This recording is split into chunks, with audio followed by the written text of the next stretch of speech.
कुठलाही ऍक्टरचा एक चेहरा जर बघितला तर कुठे फिट होईल, किंवा एकदा असेल प्रोफाईल ती दोनदा पाठवल्यामुळे तीनदा कास्टिंग होईल असं नाही हवं. ते कधीतरी एकदाच होणार आहे आणि त्याच्यात बरेच फॅक्टर असतात. सो तुम्हाला तुमचं ऍक्टिंगचं वर काम करत राहणं जिमपेक्षा हे जास्त महत्वाचं मला वाटतं. तुमच्या क्राफ्टवर, तुमच्या ऍक्टिंगवर तू त्याच्या वेळेस ती वेळ येईल. हे असं ऐकताना खूप स्पिरिच्युअल वाटेल, पण तसं नाहीये. तुमचं काम करत राहिल्यावर कुठून ना कुठून माणसांना भेटून ते कास्टिंग होतंच. असं एक त्याच्यात पण काही फॉर्म्युला नाहीये, पण जेवढं स्वतःवर काम करत राहिलात आणि जे काम आहे ते चांगलं करत, आम्ही छोटा सीन आहे का मोठं काम आहे का काय ह्याच्यात न अडकता, आर्ट मला वाटत नाही लॉंग लास्टिंग आहे. प्रयोग होतील, लोक येतील आणि बाईट्स देतील, हे असे हे लावून नाही. आय डोंट थिंक त्याला काही लॉंग लास्टिंग आर्ट म्हणून काही किंमत आहे. आर्ट आहे ते त्याच्या पद्धतीने ते बनलेलं असतं. त्याचं जर काय होणार आहे ते होणारच आहे, ते राहणारच आहे. ते काय तुम्ही ठरवलं तरी ते मग ते कोणी काढून नाही घेऊ शकत. म्हणून मी तेंडुलकर अजून पण त्यांच्यानंतर कोणी मला प्ले राईटच नाही वाटत. तर रायटिंग थोडी पेनफुल गोष्ट आहे, रायटिंग हे करणं. आणि त्यामुळे तसं सगळ्यांकडे कॉन्सेप्ट असतात. म्हणजे मी जेवढ्या लोकांना ओळखतो ते प्रत्येकाकडे 2-4 फिल्म तरी बनवायचं आहे. त्याच्या खरंच बनल्या तर काही गर्दीच होईल. पूर्ण करणं खूप अवघड आहे रायटिंग. म्हणजे जसं शफात सरांनी सांगितलं की लिहिणं सोपं, लिहायला बसणं अवघड आहे. बैठक खूप अवघड आहे. बसून तू 10 पानं लिहितं ते असं खूप सोपं वाटतं. आणि बरेच जण असं बोलताना नाही ना, मी रायटर नाही ना रे, मी लिहू शकत नाही. तर त्यांना वाटतं लिहू शकत नाही, मी टाईप करणं हे लिहिणं बोलतात ते. तसे टाईपिस्ट कोर्टाच्या बाहेर आहेत, बरेच ठिकाणी आपल्याला मिळतात. त्यांचं स्पीड जास्त चांगलं आहे बाकी रायटर्सपेक्षा. क्रिएट करणं वेगळं आहे.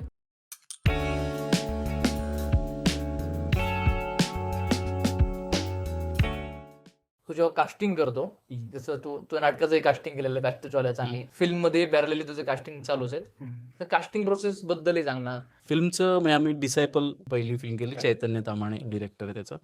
सो त्याच्यासाठी एकतर त्याला असावं होतं की असं कोणीतरी तो बघत होता जो कास्टिंग ज्याने केलेलं नाही आधी आणि ज्याचं थोडंसं फिल्मचं सेन्स आहे किंवा रायटिंगचं थोडंसं माहिती आहे. आणि मला ते काहीच माहीत नव्हतं कसं कास्टिंग करतात काय, त्यामुळे मला एकदम फ्री होतं. मग ते पहिली वेळ होती त्यामुळे त्याच्यात जास्त पूर्ण वेळ देणं आणि असं सगळं पॉसिबल होतं. सो आम्ही 1 वर्षभर singers, non actor, musician, non practising actor अशा लोकांना भेटत होतो. कारण त्याला त्याचा इनोसन्स आणि ते पूर्ण नवीन वर्ल्ड तसंच्या तसं हवं होतं. आणि मला नाही वाटत कुठच्या मराठी फिल्मला ते एवढा वेळ 1 वर्ष वगैरे कोणी कास्टिंग केलं. लगेच एक टेबलवर ठरतं, हा ॲक्टर फ्री आहे, तो फ्री आहे वगैरे असं सगळं. तर त्याच्यासाठी खूप मजा आली. आणि आम्ही असं ट्राय करत होतो की समोरच्या रिअल पर्सनॅलिटी म्हणून तो माणूस कसा आहे, आपला कॅरेक्टर लिहिलेला काय आहे, त्याच्या आपण कुठे मध्ये येऊ शकतो का, ह्याच्यात त्यांचे ॲक्टिंग स्किल आणि तो किती राग किती चांगला काही काढतोय, रडतोय कसं चांगलं, हे काहीच आमचे पॅरामीटर नव्हते. किंवा डायलॉग किती पाठ आहेत हा पण मुद्दा नव्हता. ते सगळं इट विल फॉलो. सो त्यामुळे त्याच्यात आम्ही जेवढं त्या माणसातली त्याची पर्सनॅलिटी आम्ही किती शोधू शकतो असं प्रकारे ऑडिशन केलं. आणि मी त्या ऑडिशनमधून मग हे केलं. मेनली तर मी सगळ्यात पुढच्या पण प्रोजेक्टसाठी लोकांना भेटून त्यांच्याशी जास्तीत जास्त बोलतोय, तर माणूस म्हणून कसे ते समजून घेतोय आणि मग त्याच्यातून आपल्या सिच्युएशनच्या आसपास ते जाऊ शकतात का हे विचार करतो. आणि जसं एक कलरचं पॅलेट असतं किंवा एक काय म्हणतात, जेव्हा प्रोडक्शन डिझाईन बनतं तेव्हा त्याचं एक पॅलेट असतं, तसं कास्टिंग थ्रू पण एक स्टोरी टेलिंगचं एक, म्हणजे जसं डिरेक्टर एक स्टोरी सांगण्याचा प्रयत्न करतोय, तर कास्टिंग थ्रू पण आपण एक स्टोरी सांगू शकतो का, अशा थॉट वरून आम्ही ते तुझं आता बोललं खूप इंटरेस्टिंग की कास्टिंगला क्रिएटिव्हली बघणं खूप महत्वाचं आहे. एक्झॅक्टली आजकाल जे बघितलं जाते, कास्टिंग हा एक व्यवसाय आहे किंवा ऑर्डिनेटर सारखं तू बघतो. अवेलेबल करून देणं ऍक्टरला. किंवा असे फोन येतात की ये सेलिब्रिटी मराठी इनका कितना पैसे लेंगे आणि असं सगळं. तर ते हा काय माझं म्हणजे निगोसिएशन आणि मांडवलीचा अजून नाही सुरू केलं बिझनेस. सो 3 ऑफ असचं पण तू कास्टिंग केलेलं आहे, तर ते कसं, ती प्रोसेस काय होती? 3 ऑफ असला थोडं क्विक प्रोसेस होती, एवढा वेळ आमच्याकडे नव्हता. पण त्याच्यातला जो एक प्रत्येक फिल्मचं कुठल्याही स्क्रिप्टचं एक वर्डमध्ये आपण ट्राय करतो की एक वर्ड हा कशाबद्दलचा आहे.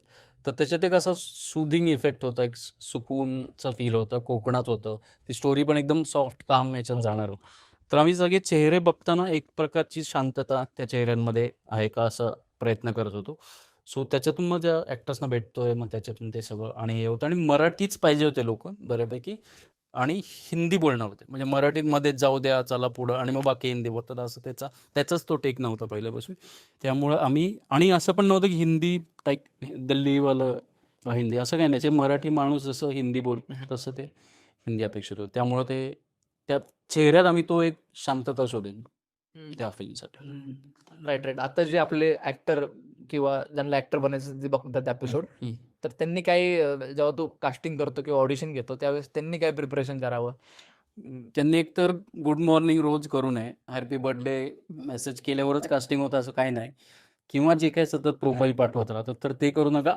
मला तर लक्षात राहतच एक कुठलाही ॲक्टरचा एक चेहरा जर बघितला तर कुठे फिट होईल, किंवा एकदा असेल प्रोफाईल की राहते ती 2दा पाठवल्यामुळे 3दा कास्टिंग होईल असं नाही होत. तर ते कधीतरी एकदाच होणार आहे, आणि त्याच्यात बरेच फॅक्टर असतात. सो तुम्हाला तुमचं ॲक्टिंगचं वर काम करत राहणं जिमपेक्षा हे जास्त महत्त्वाचं मला वाटतं. तुमच्या क्राफ्टवर, तुमच्या ॲक्टिंगवर तू त्याच्या वेळेस ती वेळ येईल. हे असं ऐकताना खूप स्पिरिच्युअल वाटेल, पण तसं नाही आहे. तुमचं काम करत राहिल्यावर कुठून ना कुठून माणसांना भेटून ते कास्टिंग होतंच. सो काय म्हणतात, असं एक त्याच्यात पण काही फॉर्म्युला नाही आहे, पण जेवढं स्वतःवर काम करत राहिलात आणि जे काम आहे ते चांगलं करत, आम्ही छोटा सीन आहे का मोठं काम आहे का काय ह्याच्यात न अडकता काम करत राहिल्यावर ते आपोआप डेव्हलप होत राहील. तू जे म्हणला की एडिटर होतं ते करणं, कारण ते खूपच इतके लोक ऍक्टर अवेलेबल असतात. म्हणजे प्रत्येकाला काम पाहिजे हे समजू शकतो, मलाही काम पाहिजे, पण आता असं मी कधी फोन सतत करणं योग्य नाही. शोधत राहणार काम, माणसं बरोबर आहे, कॉन्टॅक्ट करत राहतात, पण त्याचे एक वे आहे, त्या फॉर्मल वेमध्ये ते हवं. तर तो ऑडिशनला आम्ही बोलवून सिलेक्ट झाला. अल्टिमेटली डिरेक्टरचं विजन आहे. मी इथे कोणी असं नाही आहे की एक पॉवरमध्ये यालाच कास्ट कर नाही तर बघतं सगळे, असं काही मी त्या चेअरवर बसलेलं नाही. आणि मोस्टली तर आमच्याकडे जे प्रोजेक्ट पण येतात ते सगळे ॲक्टिंग चांगले ॲक्टर्स पाहिजेत, कोणी नोन फेस आणि या सगळ्या ह्याच्यातून हे साईडला आहे. आय थिंक तुमचं काम करत राहण्याने एक दिवस म्हणजे ते कॅरेक्टर बघतात. नोन फेस किंवा काही न बघतात त्याला, की तो या ह्याच्यात आसपास जातोय का आणि तो काय नवीन आणू शकतोय का, त्याचं प्रेझेन्स. या 2 गोष्टी आहेत. राईट. आता सिनेमामध्ये पण नाटकासारखीच ऍक्टिंग केली जाते. सिनेमा तू कास्टिंग पण सिनेमाचं करतो, त्यामुळे त्याच्याबद्दलही सांग ना, कारण बऱ्यापैकी लोक नाटक करत करत नाही, त्याच्यासाठी नाटकासारखं नाही लिहिलं फिल्म तर ते मध्ये ॲक्टरला पण काहीतरी रायटिंग मध्येच मला वाटतं चांगलं आणि वाईट दोन्ही रायटिंगमुळंच आहे. कुठलंही फिल्मचं, नाटकाचं, वेब सिरीजचं असं आहे. जेवढं ते रायटिंग कॅरेक्टरला हेल्प करणार असेल, ना की ते कॅरेक्टर थ्रू फक्त मला म्हणायचं आहे की कसं देश सुधारलं पाहिजे, तसं नाही होऊ शकत. तर ते जेवढं रायटिंग चांगलं असेल, स्मूथ असेल, कॅरेक्टरबद्दल आपोआप कळणार असेल, तेवढं ते ॲक्टरला सोपं जातं. आणि ऑफकोर्स मग ते बाकी ॲक्टर्सचं म्हणजे काय म्हणतात डिरेक्टरच्या गोष्टी आहेत की कसं त्यांच्याकडून सटल करून घ्यायचं का काय करायचं. आणि काय काय सटलच्या नावाखाली काय नाही करत असे पण ॲक्टर आहेत आपल्याला, नुसतेच उभे राहतात. सो तेही नाही, तो एक कम्प्लिटली वेगळा विषय आहे, त्याच्यात मला एवढं एक्सपर्टी नाही, मला तेवढं माहिती. कास्टिंगसाठी कधी वादावाद झाली का? तुला वाटलं की हा कॅरेक्टर एका पॉईंटपर्यंत होतं, पण नंतर म्हणजे फॉर्च्युनेटली बऱ्याच वेळेस जे आम्ही सांगतोय ते एकत्र बसून फायनल केलं जातं. पण काही वेळेस असं ऑफकोर्स होतं की त्यांना वेगळंच कोणीतरी ॲक्टर पाहिजे, जे आम्हाला वाटत नाही त्याच्यासाठी होईल. मग ते नंतर सांगतात डिरेक्टर फोन झाल्यावर की शूट झाल्यावर लोकांनी बघितलं, अरे नाही याच्यासाठी हात झाला. पण ते ठीक आहे, ते त्या बिझनेसचा भाग येतात. मराठी जे थिएटर आहे तो करतोय सतत, तर त्याचं फ्युचर काय तुला दिसते एवढा फ्युचर मला तुझ्या पद्धतीने? म्हणजे तू भविष्य पण नाही सांगत आणि नाही म्हणजे तुला काय वाटतंय? नाही, मला उलट आत्ता थिएटरचं फ्युचर आहे असं वाटतंय, कारण इतकी नाटकं चालू आहेत, चांगली चांगली नाटकं चालू आहेत, ऑडियन्स येतोय. सो त्या दृष्टीने खूपच पॉझिटिव्ह आहे असं मला वाटतं ना. असं काही नाही की सगळी म्हणजे काय 100 नाटकं चालू असतील तर त्यातली 50% नाटकं खरंच चांगली आहेत आणि लोक रिस्पॉन्स करतात. काही वाईट नाटकं नाही रिस्पॉन्स देतात, ते ठीक आहे, कारण लोक येत आहेत ते महत्त्वाचं. सो उलट खरंच चांगलं टाईम आहे. मी जेवढं जसं बघतोय तसं आधीपेक्षा, म्हणजे जसं मी ऐकायचो की या काळात सोमवारी पण प्रयोग व्हायचे, लोक यायचे, जे ॲक्च्युली आता वीकडेजना पण कमर्शियल नाटकं होत आहेत, प्रायोगिक नाटकं पण होत आहेत आणि त्याला लोक येत आहेत. हे खरंच चांगलं आहे. पुण्यात डेफिनेटली खूपच चांगले स्पेसेस पण अवेलेबल आहेत, लोक पण आहेत करणारे. सो चांगलंच आहे फ्युचर, ते कशाला वाईट म्हणायचं.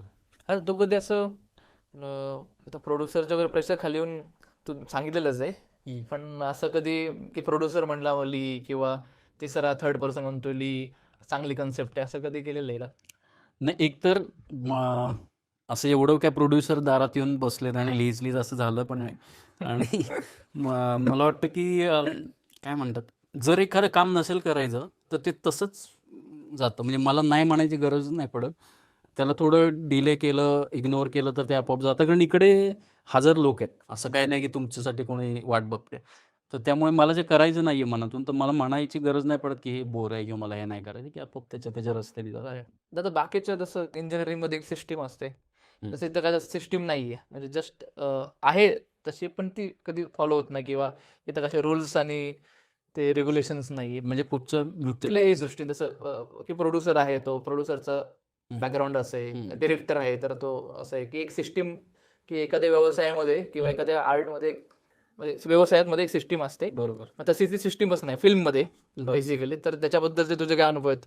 नाही असायला पाहिजे. म्हणजे मी काही प्रोजेक्ट जसं मी बोललो डिसायपलला एक प्रॉपर सिस्टम होती जी फॉलो होत होती आणि त्याच्याकडे एकदा स्क्रिप्ट झाल्यावर ते सगळं झाल्यावर आर्ट म्हणून बघायची, जेव्हा फिल्म बघायची मधली वेळ एक्झिक्युशन जे ते डिसिप्लिनच पाहिजे, जे नाटकात पण मला वाटतं. ओके. म्हणजे असं काय म्हणतात, एक लिहिलेलं आहे, एक प्रोड्युसर आहे, हे ॲक्टर्स असणार आहेत, ही कास्टिंगची प्रोसेस आहे. सो आपले आपले डिपार्टमेंट आपलं आपलं काम करून ते प्रोडक्ट बनलं, ते शूट केलं. शूट झाल्यावर लोक बघताना त्यांच्यासाठी आर्ट पीस येतो. ओके. ह्या प्रोसेसमध्ये ते एक प्रोजेक्ट एक ते काय म्हणतात एक्झिक्यूट करण्याचीच गोष्ट आहे, जर पेपरवर्क नीट असेल तर. सिमिलरली नाटकात पण एक स्क्रिप्ट नीट लिहिलेलं आहे, त्याच्यानंतर ॲक्टर्स आले, त्यांनी काही प्रोव्हाइड जे काही केलं आणि ते प्रोडक्ट बनलं. सो ते काय म्हणतात, सिस्टीम नसते, खूप किओस असतो, हे म्हणण्याने अजूनच ते येतं आहेच. ऑलरेडी काही किओस आहे, पण आपण त्याच्याकडे जेवढं सिस्टम, मी म्हणत नाही की म्हणजे मला असं नाही वाटत हे फील्ड किंवा ओव्हरऑल रायटिंग किंवा हे व्यापार नाही वाटत मला. पण ऑफकोर्स ते एक व्यवसाय येतो. म्हणजे की असं नाही की मी 10 रुपये बाकी ठिकाणी 10 रुपये लावले की 12 रुपयाचे मी एक्सपेक्ट करू शकतो. इकडं मी 3 महिने दिले म्हणजे काहीतरी होईल असं नाही सांगताय. पण तरी पण त्याचं तुम्ही डिसिप्लिननीच त्याच्याकडे बघायला पाहिजे. सो म्हणजे आर्ट म्हणजे असं 10-10 वर्ष शूट करायचे जुन्या काळात आणि 13 वर्ष शूट, हे सगळं ऐकायला चांगल्याच गोष्टी, पण आता तसं होत नाही. तर ते त्याला जास्तीत जास्त आपण सिम्प्लिस्टिक वेमध्ये एका डिसिप्लिनने बघायला पाहिजे. सुद्धा वेगळं करण्याच्या नादामध्ये खूप वेळा गोची होते. वेगळं काहीतरी नवीन फॉर्म आणा किंवा दिशा द्या वेगळं काहीतरी. तर तुझं त्यासोबत झालंय का असं, किंवा तू बघतो का आजूबाजूला की वेगळं करायचं? कारण स्टोरीज तर म्हणून झालेल्या आहेत बऱ्यापैकी. जग किती मोठं आहे, त्यामध्ये किती रायटर्स असतील. बरोबर. तर त्याचं त्या दडपणाखाली, वेगळं करायच्या नादाखाली काही गोची होते का? मी म्हणजे म्हणून मी मगाशी पण म्हणलं की मी काहीतरी एक्स्ट्राऑर्डिनरीज आता करतोय, हां. असंच सुरू केलं तर मग ते प्रॉब्लेम होऊ शकतो.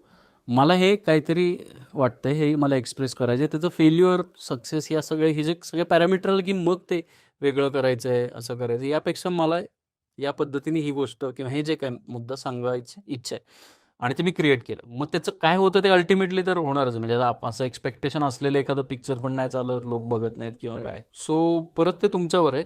आणि मला नाही वाटत मी काय असं खूप वेगळं करतो. त्यामुळे मी माझ्या पुरतं जर बघितलं तर असं काही इच्छा पण नाही की आता काहीतरी जगात कधीच न झालेलं मी सांगणार, कारण मला नाही वाटत कुठची स्टोरी सांगायची उरली आहे. हो. सो पण म्हणून थांबण्यात पण म्हणजे उद्या मरणार आहे तर मला नकोच जगायला असं पण नाही होऊ शकत. तर ते एका सिम्पल होपवरती मला हे एक्सप्रेस करायचं, एवढ्या होपवर इनफ आहे. हे त्याला उगाच मोठं करून ठेवायचीच गरज नाही. सॅटिस्फाईड होतो का रायटिंग केल्यावर? सॅटिस्फाईड नाही होत, पण मला असं वाटतं की संपलं असं फिलिंग येतं, जे चांगलं फिलिंग आहे. ओके. एकदा हे सिस्टीममधून बाहेर पडलं किंवा हे डोक्यात होतं ते झालं, बाहेर आलं. क्लिअर, संपलं. आता त्याचं काय होतंय, तो माझं त्याचं लुकआउटच नाही त्या गोष्टीचं. सॅटिस्फाईड ऑफकोर्स असं काही वाटत नाही. आणि असं नाही वाटावं की हां आता हे मस्त हे संपल्यानंतर एक रिलीफ आहे. हा. रिलीफ वाटतं. आणि बघितलं होते नाटक? माझी ते काय मला एवढं हे तू तुझी नाटकं बघतो कधीतरी, हा. पण असं काय मला एवढं काय मी एन्जॉयच करतोय असं नाही. हा. फक्त मला वाटतं म्हणजे माझ्यासाठी ते एखादं नाटक आहे किंवा काही लिहिल्यावर पूर्ण वेळ लोक असं म्हणजे जे एक मिसकन्सेप्शन आहे की सिरियस नाटक असेल, प्रायोगिक असतं, काहीतरी लाईफबद्दलचं ट्रेन आणि काळे कपड्यात लोक आले वगैरे, असं मला नाही वाटत. की एक फ्रेश कॉमेडी नाटक पण प्रायोगिक असू शकतं. खरं तर हेच काढायला पाहिजे, प्रायोगिक आणि हे व्यावसायिक काय. बरं झालं तू तो प्रश्न नाही विचारला, नाही तर मी म्हणलं असं नोक थांबू आपण कुठला प्रश्न? की प्रायोगिक नाटक म्हणजे काय आणि व्यावसायिक नाटक काय.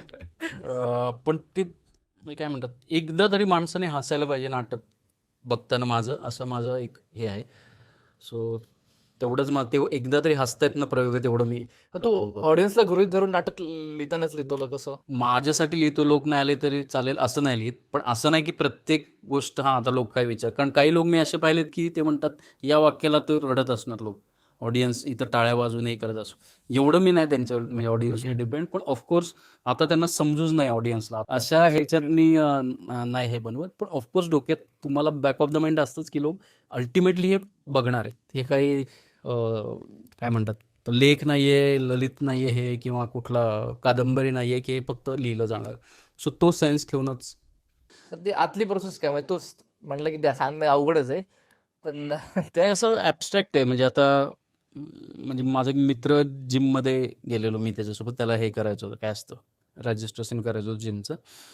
तर तो इकडे पुण्यात होतो आम्ही, तो पंढरपूर, मी पंढरपूरचा, तर माझ्या इथेच राहणार होता. आणि त्याने तिथे सांगितलं मी पुण्यातलाच आहे वगैरे वगैरे. मला असं तू हे फोटो बोलून का, त्या माणसाला कळलंय, त्याने विचारलं गाव काय आहे तुझे, त्याला ऑलरेडी कळलंय.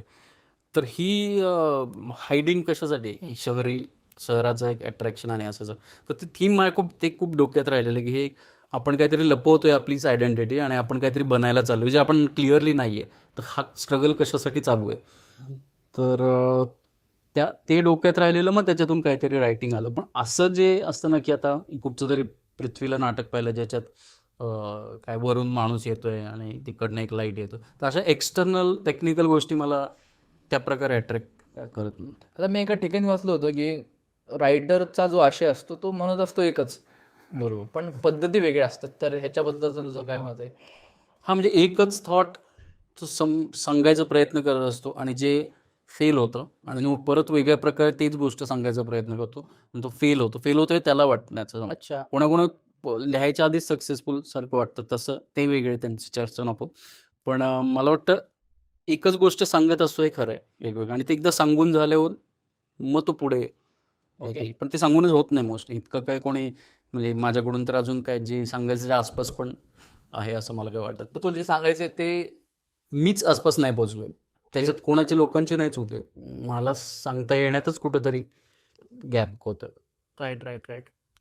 आणि ते कसं पोचशील तू?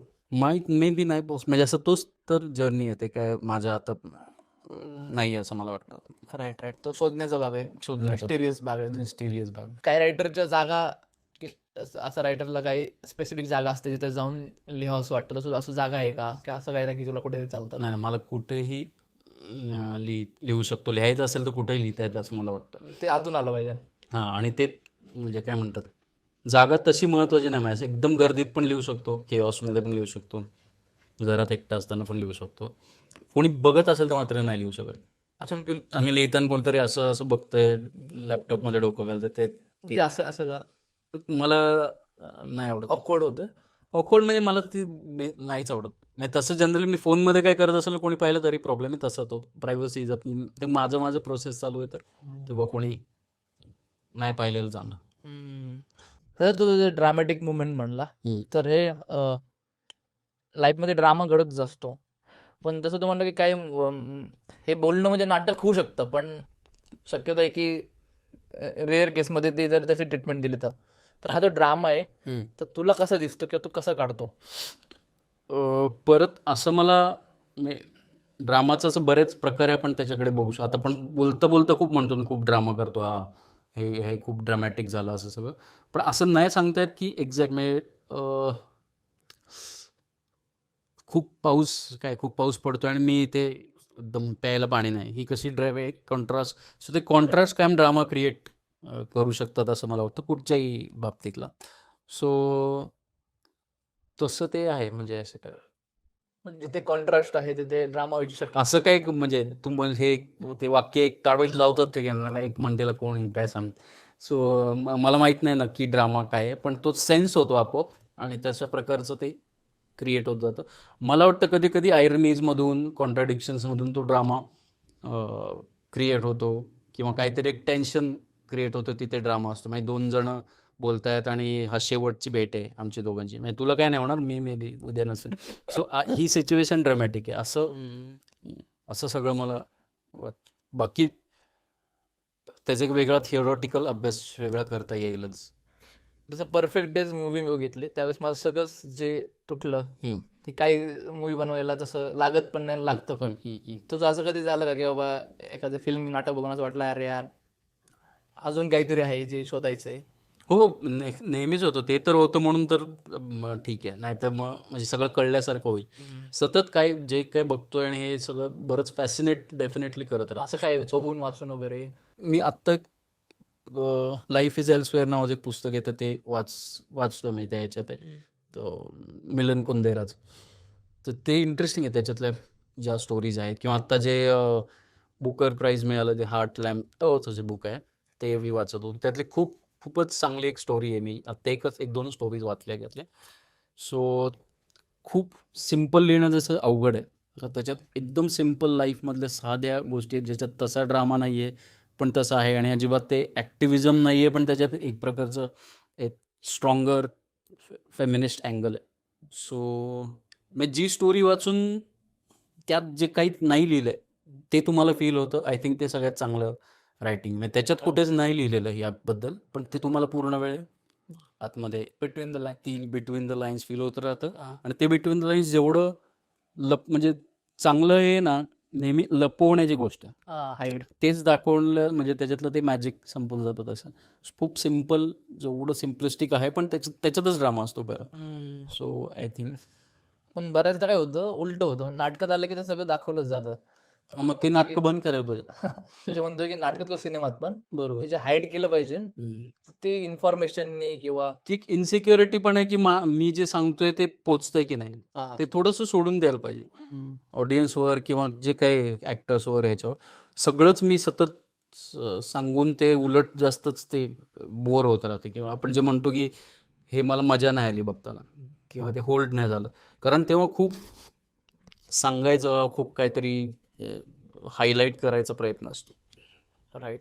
अशा कुठल्या इन्सिक्युरिटीज अजून तुला वाटतात की ज्या क्रिएटरकडनं पण आहेत आणि ऑडियन्सकडनं पण आहेत? बरंच असतं, आणि ते बरे टेम्पटेशन आहेत की म्हणजे कोणाकोणाला या छोट्या ह्याच्यात खूप टेम्पटेशन आहेत, म्हणजे हे अवॉर्ड आणि त्या ह्याच्यात अडकलेलं ऑलरेडी ते 10% कमीच तुमच्याकडून क्रिएटिव्हली येतं. आणि त्याचं तो तशा फोकसने बनवलेलं कुठलं आर्ट मला वाटत नाही लॉंग लास्टिंग आहे. त्याचं काहीतरी प्रयोग होतील, लोक येतील आणि बाईट्स देतील हे असे हे लावून माईक, पण आय डोंट थिंक त्याला काही लॉंग लास्टिंग आर्ट म्हणून काही किंमत आहे. आर्ट आहे ते त्याच्या पद्धतीने ते बनलेलं असतं, त्याचं जर काय होणार आहे ते होणारच आहे, ते राहणारच आहे. ते राहणारच आहे.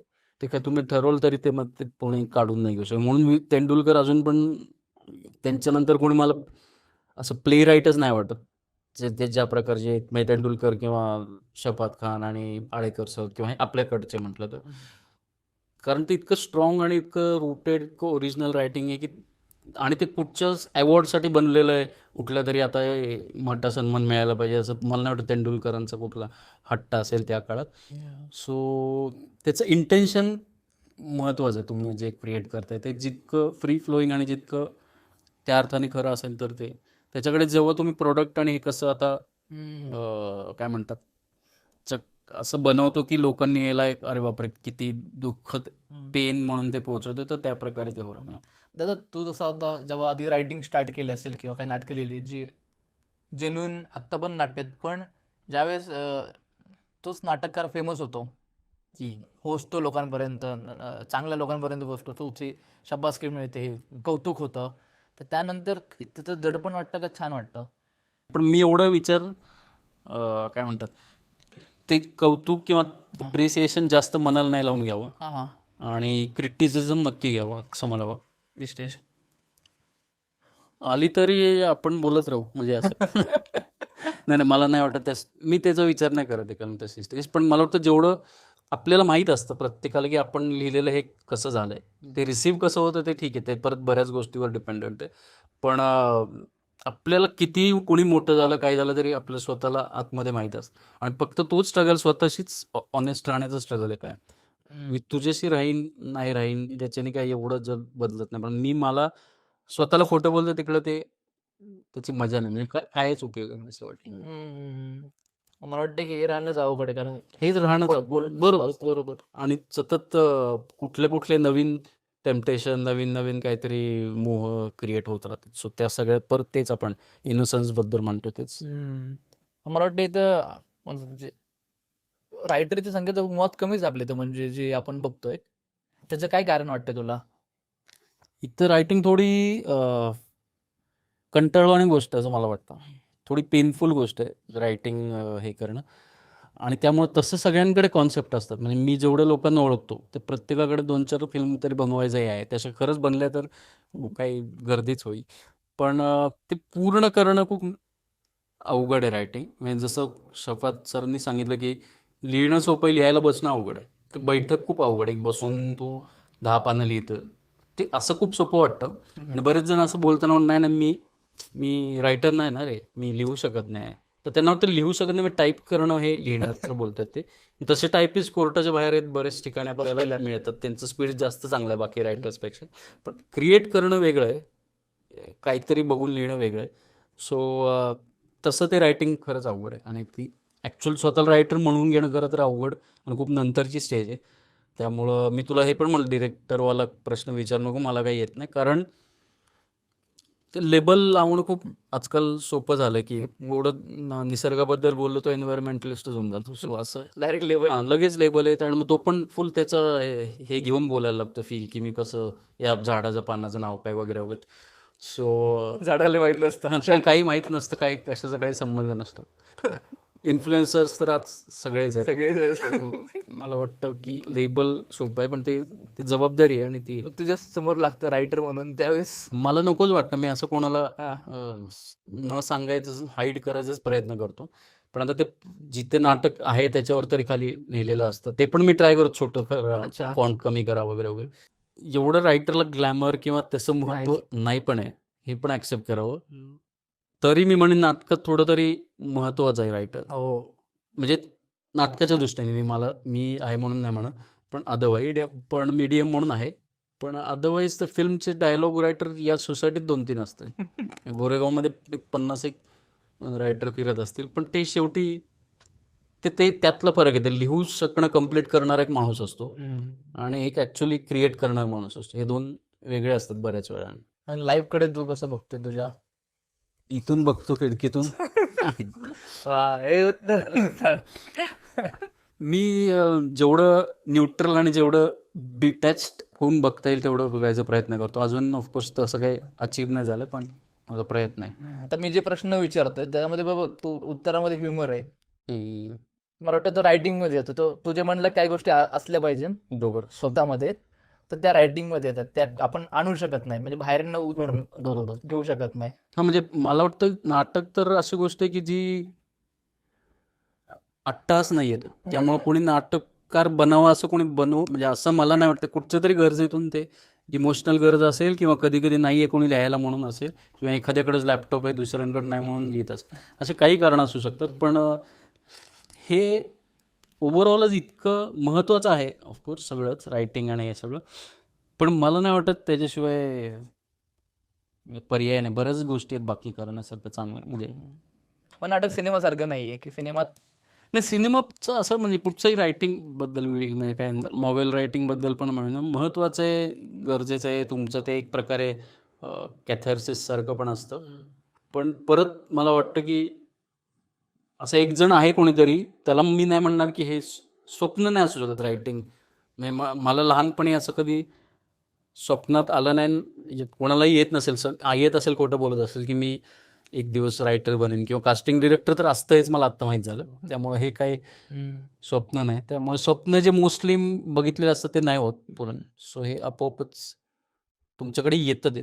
तुम्हाला जायची गरज नाही. पण राईट राईट. जसं दादा तू म्हटलं की नाटक हे दाखवण्याची कला आहे, म्हणजे कथा कादंबऱ्या या वाचण्याच्या वाचक असतात, तिथे प्रेक्षक असतात बरोबर.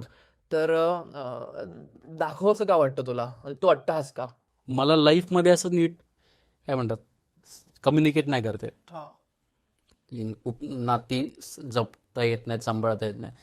तर ते व्हॅक्यूम हे वन ऑफ द कारण असू शकतो. ते कुठेतरी ते न होणं आपल्याला कुठेतरी आपण पूर्ण करतो. हां, तर त्याचा एक भाग असू शकतो. आणि दुसरं मी स्टोरीज, शॉर्ट स्टोरीज आणि हे सगळं पण लिहायचा प्रयत्न केला. पण नाटकात ते जे थिएट्रिकल काय काय एलिमेंट्स आहेत ते थिएटरमधले आहेत. काही गोष्टीच्या स्टोरीमध्ये मी काय कथेत वेगळं ॲब्सर्डिटी आहे, कथेचे सिम्बॉलिझम वेगळं आहे. पण ते नाटकातले तर ते मला जास्त अट्रॅक्ट, म्हणजे मी झालो अट्रॅक्ट त्याच्याकडे. किंवा तेंडुलकरांचं पुत्रे नाटक होतं, किंवा द लेसन नावाचं आयनेस्कोचं नाटक होतं, किंवा एंड गेम, आणि ही सगळी जी ॲब्सर्ड नाटकं होतं, तर त्याच्याकडे अट्रॅक्ट झालो आपण. त्याला काही कारण नाही, म्हणजे मला माहीत नाही की ते त्याच्याकडे का झालो. आणि कानेटकरांचं कुठलं तरी प्रेमा तुझा रंग कसाकडे का नाही झालं ह्याचं काही कारण नाही. ते दोन नाटक महत्त्वाचंच आहे. पण ती आपोआप एक तुमचं इन्क्लिनेशन असतं ना, तुमचं पर्सनॅलिटीतून किंवा तुमच्या ह्याच्यातून. तर काळाचं पण त्याच्यात कॉन्ट्रीब्युशन आहे, की आत्ताच्या काळात मी असं सगळं छान चालू आहे, सगळे एंडला सगळे खुश आहेत असं मला दिसतच नाही चित्र. किंवा एक छान फॅमिली आहे, राईट. आई बाबां ते पेंट्सची वगैरे ॲड असते ना, किंवा ह्याची गणपती आणलाय वगैरे, तर ते बिल्डर फॅमिली. तर ते त्याचं मी भाग म्हणजे काय मला माहीत नाही, हे सगळं रिलेट नाही होत, म्हणून त्या ऑडनेसकडे गर्ल आहे. लोनलीनेसच वाटतं ह्या काळात. म्हणजे हां, तर ते परत लोनलीनेसला मला प्रमोट नाही करायचं, की कुठला ब्रँड नवीन लोनली लोकांसाठी डेटिंग ॲप येतं वगैरे, असं काही मला नाही हे करायचं. ते आपोआप होतं, की मी ठरवलं, म्हणजे माझी चॉईस नाही, की आता कोणासोबत नको राहायला, मित्र नको, कोणी नको. ते आपोआप होणाऱ्या गोष्टी आहेत. सो उद्या एखाद्याने लिहायचं म्हणून एकटं राहिलो, दर्द फील केला, ह्याच्याने काही तो रायटर बनेलच असे. काही लोक म्हणतात की रायटरला किंवा ऍक्टरला ट्रॅव्हलिंग महत्वाची, जग फिरणं महत्वाचं. त्याबद्दल काय? फिरायला पण मी म्हणजे ट्रॅव्हल करतो, पण काय म्हणतात, हे करतात बॅकपॅक, एक बॅग ट्रेन कसंही ट्रॅव्हल, तसं मला राईट. मी तर नाही करत. पण ट्रॅव्हलिंग ऑफकोर्स अल्टिमेटली आतमध्येच चालू असतं सगळं. तो एक एक बुक ऑफ डिस्क्वाइट नावाचं एक पुस्तक आहे. तर त्याचं असं आहे, की तुम्ही कुठेही ट्रॅव्हल केलं तर तुम्ही स्वतःला घेऊन जोपर्यंत जाता तोपर्यंत तुम्ही प्रवासच नाही करत. म्हणजे ते एक आतलं जग घेऊन जातं, जिथं परत तुम्ही तोच विचार करा. ऍक्च्युअल प्रवास हा इथून तू माथेरानही चालू शकतो, पण तू फ्री पाहिजे तरच. नाही तर मग तू कुठेतरी नॉर्थला जाऊन काय ते योगा करताना जे फोटो टाकून काही नाही होणार. सो तुम्हाला आतून पूर्ण फ्रीडम सगळ्यात महत्वाचं. Right right right right. आणि तुला वाटतं का की ते फ्रीडम तुला रायटिंग देतं? ते फ्रीडम रायटिंग देतं, विचार करणं जास्त देतं सगळ्यात. म्हणजे रायटिंग हे परत इम्प्युअर वाटतं मला, अच्छा. फिलिंगपेक्षा. ओके. मला काहीतरी फील झालं, हा. त्याचा एक थॉट बनला, हा. ते अजून इम्प्युअर झालं. त्याचं लिहिलं, ते अजून इम्प्युअर झालं. ते लोकांपुढे आलं, अजून इम्प्युअर होत गेलं. सो मला तो इम्प्युअर होण्याचा जर्नी पण आहे एक प्रकार. फिलिंग जे येतात त्या ते सगळ्यात प्युअर फील होणं आहे मला कोणाबद्दल तरी काहीतरी फील झालं, ते प्युअरेस्ट. त्याचं जेव्हा मी सांगतो त्याला, की अरे मला तुझ्याबद्दल हे फील होतं, तिथे पण त्याचं इम्प्युअर. इम्प्युरिटीकडे जरी सुद्धा. मग ते जे म्हणतात ना की आर्ट, प्युअर आर्ट वगैरे हे आता ते परत त्यातल्या त्यात सगळ्या गोष्टी आहेत. म्हणजे त्यातल्या त्यात हे जेन्युइन त्या फिलिंगला जस्ट म्हणजे त्याच्या आसपास पळचू आहे, असं असं. पण ऍक्च्युअल फिलिंग तर लिहिता येत नाही. तुला वाटणं कुठलंच शब्द बसू शकत नाही एक्झॅक्टली काय तुझ्या आतमध्ये चालू आहे ते.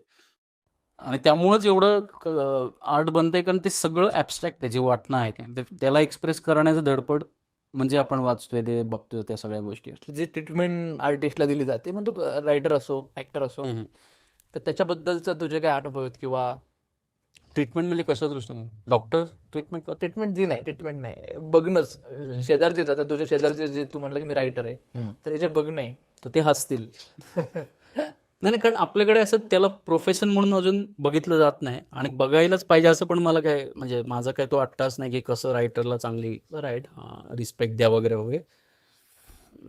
तुम्ही मिळेल म्हणजे या काय म्हणतात, ही खूप छोटी गोष्ट आहे की ते आर्टिस्टला चांगलं वागवायला पाहिजे किंवा काय करायला पाहिजे, ते होईल. त्याचं काही इतकं महत्त्वाचं नाही. आर्टिस्टनी पण अशी कामं नाही करावी की समाजात जाऊन म्हणजे मारतीलच काहीतरी, जाऊन दारू पिऊन राडे पिढे नाही का. हा. So right. त्यात नाटकात जे लाईट येते, कॉस्ट्युम येतात, त्याचं इम्प्युअरनेस तो वाटलेलाच आहे. पण लाईटमध्ये जे कलर्स असतात, मग त्यात शेवटी सगळ्यांचं की तो पूर्ण आशय पोचावा हेच असतं. बरोबर. पण हे आल्यावरच नाटक होतं, असं काय आहे का? नाही, असं तर असं मला काही वाटत नाही, पण आता म्हणजे लाईटच म्हणजे लाईट्स नसावेतच असं पण मला म्हणायला ते त्या त्या त्या त्या गोष्टीची गरज कशी आहे तसं ते असं होतं. तसं नाटकात बघ एक जनरल लाईट येतात हा म्हणजे या नाटकात नाहीये, पण बाकी नाटकांमधून ते जशी गरजेनुसार. हा गरजेतून ते असावं, ते उगाच गरज नसताना ते कळून येतं नाही याची काही गरज नाही असं. आपल्या लाईफ मध्ये आता छोटे असते जे आता काय बघता बघता जाते. तर तू एक रायटिंग करायला खूप काळ देतोय. ते जे सगळीकडेच अर्धवटपणा आहे म्हणजे जगण्यामध्येच असतो, मांडण्यामध्येही आपण तो मांडताना मांडतो. तर त्याबद्दल काय वाटतंय, कारण मुळात लाईफ छोटे म्हणणं खूप असेल आतमध्ये साचलेलं आणि लाईफ खूपच मुळात छोटे, तर त्याच्याबद्दलच काय म्हणणं तुझं? मला वाटतं ऍक्च्युअल नीट जर काढलं त्याचं जिस्ट काय म्हणायचंय ते 4च ओळीचं असेल तर राईट. तो 4 ओळी सांगायलाच 40 वर्ष लागतील मेबी ते नीट सांगता येणं. त्यामुळे ते किती लिहिल्यापेक्षा काय ओके. एक्झॅक्टली काय लिहिलं आणि ते कसं मला एक्सप्रेस किती पोहोचलं पण नको म्हणूया, ते मला कसं एक्सप्रेस करता आलं ते इनफ आहे. त्याच्यासाठी किती कमी लाईफ आहे का काय हे ठीक आहे. तसं बराच वेळ आहे यार, एक दिवस जात नाही कधी कधी संपत. सो असं काय सांगतो नाही आहे, वेळ आहे तसा अजून. रायटर्सला वेळ. एक शेवटचं आपले जे रायटर्स आहेत बापरे, त्यांना काय तुला वाटलं ऍडवाइस? मला रायटिंग करायचंय खूप आणि त्यामुळे मी या पोझिशनमध्ये नाही कुठल्याच प्रकारे, एक्सपिरियन्स वाईज पण आणि कशाच वाईज. आणि माझं व्हेरीफाईड पण नाही अकाउंट इंस्टाग्रामचं. सो मी काय उचित योग्य नाही ठरणार काही ॲडवाईस किंवा काय. फक्त मला एवढंच सांगेन की जेवढं जेन्युइन राहता येईल तेवढं राहा आणि लॅपटॉप चार्ज करून द्या नीट. तुला ते लॅपटॉपची सवय आधीपासून होती का, ते पेजवर लिहायची सवय? नाही, पेजवर खूपच कमी होती, म्हणजे आधी होती पण मोस्टली तर नंतर लॅपटॉप आणि याच्यावरच लिहितो. मला फोनवर नाही लिहिता येतो. काय काय लोक फोनवर सीन लिहून पाठवतात, ऑडिओ पाठवतात. सो मला माझा आवाज नाही आवडत. सो आय थिंक लॅपटॉपवर लिहिणं प्रिफर करतो. येस येस, थँक्यू दादा. थँक्यू सो मच या सगळ्या टीमला. येस, मजा आली. माझं दादाचं काय आवडलं की मी वेगळ्या अपेक्षा झालं की आता काहीतरी क्राऊनबद्दल बोललेले ते असा ड्रामा मलाच माहित नाही ते. तर पण तू जे म्हणला ते मला वाटतं की त्या पलीकडे ते खूप महत्वाचं आहे की जे वाटतंय जेन्युइनली त्याला वेळ दिला पाहिजे. आणि मला ते एक आवडलं की खूप वेळा काय होतं की विस्तरण म्हणून आपण नोट डाऊन करून घेतो वन लाईनर म्हणून, पण त्या पलीकडे की ती खरंच डोक्यात राहत असेल, काहीतरी वाटत असेल त्या विषयाबद्दल, त्या इमोशन बद्दल, तर ते राहीलच बाहेर पडेल कधीतरी. ते तेवढं महत्वाचं नसेल ते आपोआपच हा सिस्टम मधून जाईल. तर मला हा अप्रोच खूपच इंटरेस्टिंग वाटलं, म्हणजे तो आवडला ऍक्च्युली. आणि मला वाटतं मी पण कधी लिहिलं तर काही करणार नाही, वेळ गेल माझा. ज्यावेळेस ते होईल पूर्ण तर बघेल. येस येस येस, थँक्यू दादा, थँक्यू, मजा आली.